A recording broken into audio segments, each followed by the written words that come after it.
thank y'all for coming. Most of you folks, how many of you were here last night? Here? So most of you were here last night.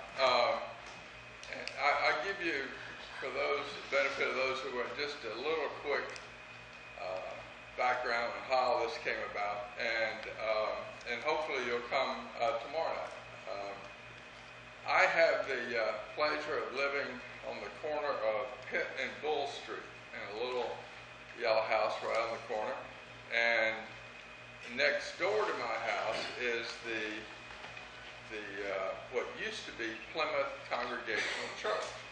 And I knew a little bit about Plymouth and that it was involved in it was an early church after Civil War, and it's had some history of political engagement or activism, but that's about all I knew. And then one day, several years ago, one Sunday morning, I had skipped church, and my kids and wife were gone, and I was sleeping on the sofa and reading the newspaper and watching the football game and minding my own business. And I had a knock on the door, and it was James Dyer, who looks very much like his brother Charles Dyer. And James, he was sort of like very tentative, standing on the edge of the porch like he was going to run. I mean, like it was a dog or something. And he said, my name is James Dyer, and I used to live in this house when I was a little boy. And I said, well, come in. I want to all about it. Tell me everything. And his face just lit up. I mean, like he wasn't going to get beat on. And what I came to learn over the course of the next couple hours, and then Charles and his sister came down a couple of years later, was this wonderful story that he'll tell you about his father, which is the man on the top left there, and he's actually standing in front of the Bull Street house. And he'll tell you a little bit about, and we'll talk about his background and how he got started. And he told me the story about how Paul Robeson came to town, stayed at Avery, stayed at the house, and on from there. Well, a year or so ago, I was in Alabama, in a little town called Anniston, Alabama, which most of you have never heard of, but you know something about. There's an iconic picture of the Freedom Riders bus getting burned in Anniston. And I lived there during that time. And my father sort of became involved in civil rights stuff. And a year or so ago, they were dedicating a Freedom Riders park in Anniston.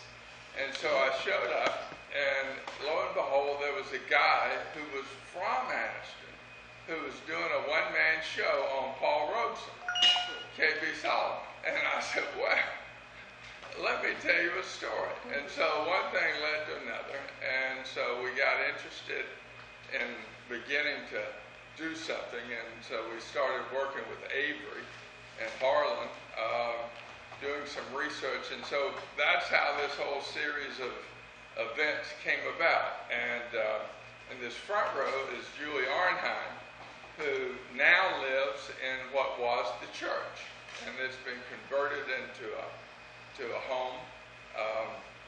And as we got into this process, part of what was so interesting about it is the connections and the circles within circles. Because as we got into researching about Avery, I learned that this man on the right, the top right, Francis Cardozo, who Harlan will talk about, was one of the early ministers, and he was active in politics as well, and he was elected Secretary of State and then Treasurer of South Carolina, which was unusual enough, but he was the first African American elected to statewide office in America. And I didn't know that, and I don't think most folks knew.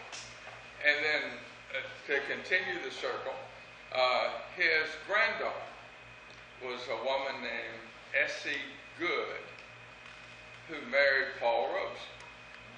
And so the circle continues to entwined. So when I went to talk to Arnheims about doing this thing, I said, talking to her husband, I said, do you know about Paul Robeson? And he looked at me like, you idiot. He said, I lived in Princeton, New Jersey, where Robeson grew up and where he lived. He said, I know everything there is to be about Paul Robeson.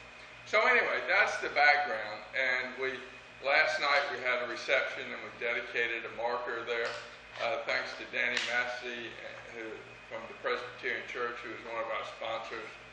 Look out front on the board. Plymouth was a sponsor, Circular Church, among others. So what I thought we'd do, just sort of have a discussion with Harlan leading off, talking about Avery and Plymouth in its early days, and then I'll get Charles here to talk a little bit about his family and how his father came to Charleston and how that happened, and what he remembers, or at least thinks he remembers, about Robeson being here. And then I want to let KB talk a little bit about Robeson and why he went from being essentially politically unengaged. I mean, he didn't even register and vote for the early stage of his life, to becoming very political. And so with that, I will ask Harlan to get started. Okay, get the dull historian out of the way, and then people really have something to talk about. Phil had asked me, why there was this, or maybe to talk about the connection between Avery and Plymouth. And again, it's the historian in me that wants to even take it further back in time. That relationship, actually, you could trace it back to the Amistad, the famous slave ship, that went out of Havana. We all saw the Spielberg movie, and many of us actually knew about the Amistad before that. The black and white Americans that had gotten together to basically to plead the Amistad case. When that case was finally solved successfully, there was all this goodwill. People didn't know what to do with that. They knew that there were other cases out there besides the Amistad.